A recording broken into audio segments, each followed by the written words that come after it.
ഒരാളെ നാം എത്രമാത്രം സ്നേഹിക്കുമെന്നറിയണമെങ്കിൽ അയാൾ മരിച്ചു എന്ന അവസ്ഥയെക്കുറിച്ച് ഒന്ന് ചിന്തിച്ചു നോക്കണം.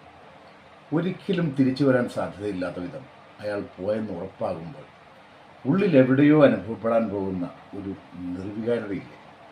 പറയാൻ ബാക്കി വെച്ച കാര്യങ്ങൾ, പാലിക്കാൻ കാത്തിരുന്ന വാക്കുകൾ, നാളത്തേക്കായി മാറ്റിവെച്ച കാര്യങ്ങൾ, കൊടുത്തു തീർക്കാതെ കൂട്ടിവെച്ച സ്നേഹം, കാണാതെ പോയ ഇഷ്ടം, പറഞ്ഞ് വേദനിപ്പിച്ച കാര്യങ്ങൾ, ഒഴിവാക്കിയ നിമിഷങ്ങൾ, അങ്ങനെ എന്തെല്ലാം. എല്ലാം ഒരു സെക്കൻഡിൽ അവസാനിച്ചു എന്നറിയുമ്പോൾ അനുഭവപ്പെടുന്ന ഒരുതരം മരവിപ്പുണ്ടല്ലോ, അതിൻ്റെ തീവ്രതയിലും ഹൃദയം വെങ്ങുന്നുണ്ടാകും. ഇതാണ് മനുഷ്യൻ, ഇത്രയേ ഉള്ളൂ മനുഷ്യൻ. അതിനാൽ അകമഴിഞ്ഞ സ്നേഹം നൽകേണ്ടവർക്ക് നൽകേണ്ട സമയത്ത് കൽവറയില്ലാതെ നൽകുക. കാരണം കാലം ആർക്കു വേണ്ടിയും കാത്തു നിൽക്കില്ല.